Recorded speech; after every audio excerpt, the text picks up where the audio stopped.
Ну, мне не нравится небритые подмышки. Игорь Владимирович, вы сексист? Ты однажды проснешься и обнаружишь членовредительство. Игорь Владимирович, как вы относитесь к феминитивам?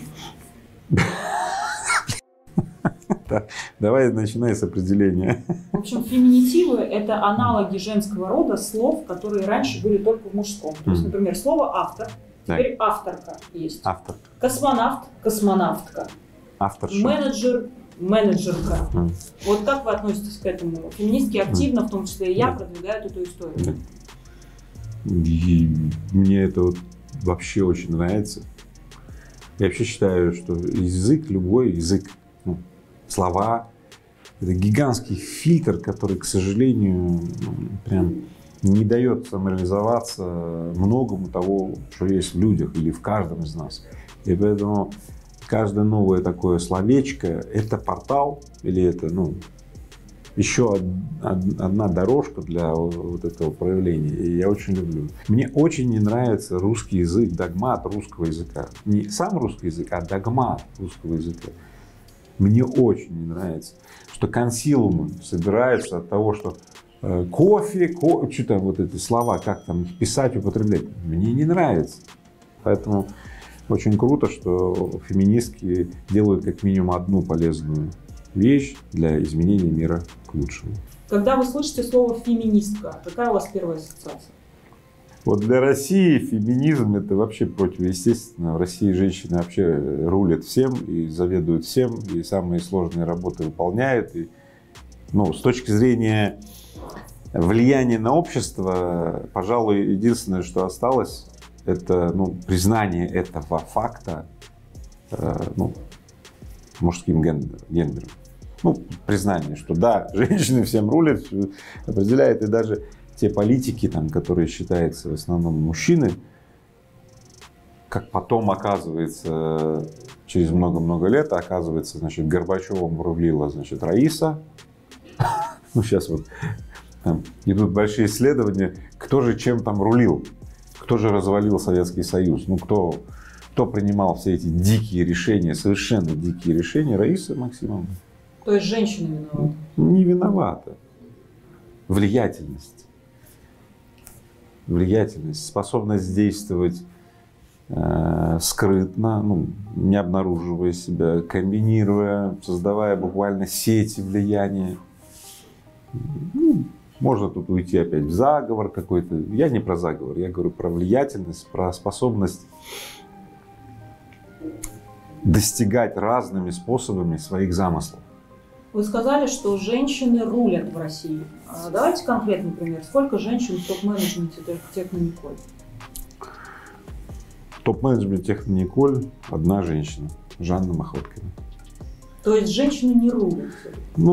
Женщина сидит на кассе, на расчетах, на финансовом планировании, то есть это очень важная позиция. Если говорить про пропорции топ-менеджеров, это типа мало, но на самом деле влиятельность, например, финансового директора группы Технониколь, я бы сказал, это второй человек, первый, второй, то есть это самый верхний уровень. Я расскажу сейчас такую штуку. Меня все время спрашивают, вот ты говоришь второй, вот видишь, а первый-то мужчина? Я говорю, да. В мафии главарь подвергается самому большому риску. Он идет на стрелки, на разборки, и его могут убить. Это очень опасная позиция. Туда обычно ставят мужчину. Да. А кто на казначействе сидит? Кто на базе? Кто создает преемственность управления? Преемственность всей организации, устойчивость, если хотите. Кто? Женщина. Влиятельность и дееспособность, и продуктивность, и результативность, и эффективность. Все, чем можно было бы оценить вклад Жанны в группу Технониколь, находится на таком уровне, что, ну, правда, вот, я так чувствую, я так верю, что ни один мужчина в мире с этим так не справится, так хорошо. Так почему вы тогда, как Жанна, еще 10 женщин не возьмете, которые возглавят заводы, например? Хороший вопрос. Дело в том, что женщины в силу социального уклада, исторического уклада, воспитываются своими мамами в каком стиле? Просто давай разберем. Ты девочка, женщина, тебе надо выйти замуж, родить детей и так далее. То есть формируется определенный уклад, да, по которому потом идет женщина. Слишком мало, хотелось бы больше, девочек проживают жизнь, разрешая себе, ну, приходить на позиции, ну, раздающие, рулящие и так далее. Просто потому, что у них воспитание такое. Ну, какой родитель скажет девочке, когда при воспитании, что вот, Маша, вот, вырастешь, станешь президентом страны. Я ни разу не видел. У мальчиков, пожалуйста, там, вот, станешь президентом, Юлий Цезарь, там, или что там, да. А у девочек ни разу. Есть разные пути, в конце концов, есть Жанна д'Арк. Есть же очень много, там, Валентина Терешкова, есть очень много ролевых моделей, когда девочки, женщины, вот, пожалуйста, и то, они все могут, более того, делают это более, ну, так скажем, как-то по-особенному. Не так, как мужчины, и тем самым иногда это как раз то, что самое нужное, самое правильное. Вот это добавить в детско-подростковое воспитание, это очень ценно. Я над этим в школьных программах Рыбаков фонда мы прям добавляем это, и это очень быстро раскрывает вот эти юношеские сердца девушек. Ведь цель-то у нас одна – сделать мир лучше. Сейчас все феминистки снова вас полюбили после этого. Если бы к вам пришла сотрудница и сказала: ко мне пристает топ-менеджер компании, что бы вы сделали? У меня был один случай, один всего лишь, когда женщина приставала к мужчине. Вот, очень такая доминативная женщина, реально вот, окучивала одного сотрудника. Тогда все было наоборот. Я с женщиной говорил об этом. Это был тот случай, когда я по глазам видел, что она не перестанет это делать. Она, ну, я говорю, женщина, мужчин я больше, ну, понимаю, потому что я, честно говоря, не понимаю, почему надо приставать, если я конкретно сказал. И только после того, когда я второй раз с ней поговорил и сказал, мы тебя будем тогда увольнять. Вот, мы перевели этого сотрудника в другое подразделение. Ну, то есть мы сделали косметические меры, чтобы уменьшить вероятность их физического столкновения. Потому что каждый раз это начиналось тогда, когда вот они оказывались в одной комнате, на одном совещании, где-то возникали какие-то вибрации там, да. И буквально через 3-4 месяца я увидел эту женщину, они там ходили уже с другим мужчиной, прямо у них там была любовь, морковь. И все, ну вот так получилось, да. Вот, поэтому на самом деле все эти вещи, на них можно влиять. Главное, ни один из таких событий не делать, знаешь, таким вот мы же говорили, и на флаг. То есть, ну, я в данном случае рассказал прям череду событий, которые я не старался классифицировать, что вот, это насилие, надо против этого бороться. Слушайте, да, это просто вот обычные, ну, как бы, обычные жизненные ситуации, которых много. Есть исследования и огромное количество статистики, по которым женщины на тех же должностях, что и мужчины на аналогичных, получают меньше денег. Как вы к этому относитесь? Да, статистику я эту видел, изучал. Женщина, мужчина и еще один мужчина. Ну, специально я тебе покажу. Получается так, у одного мужчины такого лысая обезьяна с завышенными самомнениями, да, у него представление, что вот на этой позиции ему надо платить там 500 тысяч рублей. У другого мужчины 200 тысяч. На этой же позиции, окей. Здесь рядом женщина, тоже 200 тысяч. Смотри, получается, что один мужчина, ну, с завышенным самомнением 500 тысяч, другой 200 тысяч и женщина 200 тысяч. Теперь, когда феминистки приходят, что они делают? Они говорят, вот, смотрите, мужчине платят 500 тысяч, женщине 200 на этой позиции. Ну, это так называемая выборка.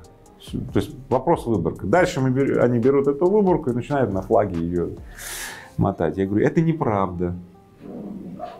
Это неправда. Правда то, что действительно среди мужчин гораздо больше лысых обезьян с завышенной самооценкой. Это такая позиция вот этого, того, кто охотится. Он постоянно с этим копьем бегает, и он должен, он привыкает себя бить в грудь кулаками и демонстрировать всем свое, превосходство, да, а как продемонстрировать превосходство? Один из простейших способов, это сказал 500 тысяч, не 200, а 500. Почему? Потому что я самая годная обезьяна, вот, бум-бум-бум, все. Женщины в силу своего воспитания, социума и так далее, реже прибегают к демонстративному поведению. То есть, если очень коротко, женщина скромнее и меньше хочет, поэтому меньше получает. Да, абсолютно. И тот мужчина за 200, он тоже, кстати, скромнее и меньше хочет. Поэтому не женщину-мужчину надо сравнивать, а то, что люди разные. Часть феминисток пропагандирует такую вещь, что они такие же, как мужчины, могут условно не брить подмышки, не брить ноги, не краситься. Принимайте нас такими, какими есть. Мое тело, мое дело. Что вы по этому поводу думаете? Вам нравятся женщины вот такие с естественной красотой? С естественной красотой?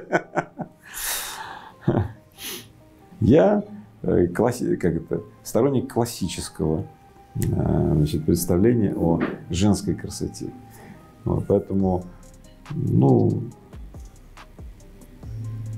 я бы даже не столько бы фыркал на женские небритые подмышки. Да?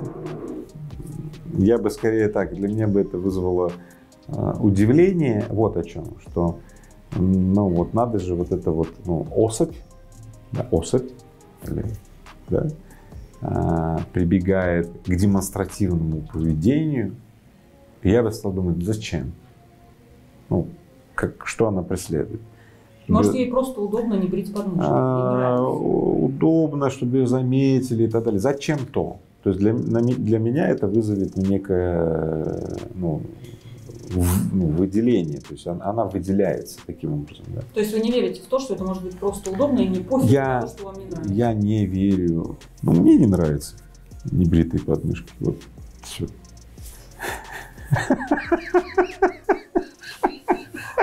Игорь Владимирович, вы сексист? Ты объясни, что значит сексист? Я тогда тебе скажу. Человек, который говорит, что женщина отличается от мужчины. Если очень короткий пример, мужик, который едет по дороге и говорит, затупила 100% баба, вот это типичный сексист. Я никогда не буду воевать с женщинами. Неважно, феминистки ли это, или как бы они себя там ни называли. Никогда. Я всегда найду способ скооперироваться, найти союзничество с женщиной или остаться нейтральным. Я знаю, что воевание с женщинами всегда приведет к проигрышу долгосрочному. Все, что угодно может произойти буквально так. И, представляешь, мужчина живет с врачом, который прекрасно, с женщиной-врачом, который прекрасно умеет пользоваться скальпелем. И у меня, например, друг, я ему говорю, женись. Он женился и что-то стал погуливать. Я говорю, ты знаешь, что у тебя супруга доктор? Он говорит, знаю. Я говорю, да, она скальпелем прекрасно работает. Я говорю, ты однажды проснешься и обнаружишь членовредительство. Нет, это будет не член. Вот, с той поры он говорит, Игорь, ты знаешь, в общем, и все наладилось. То есть мужчина от сексизма удерживает страх перед женщиной?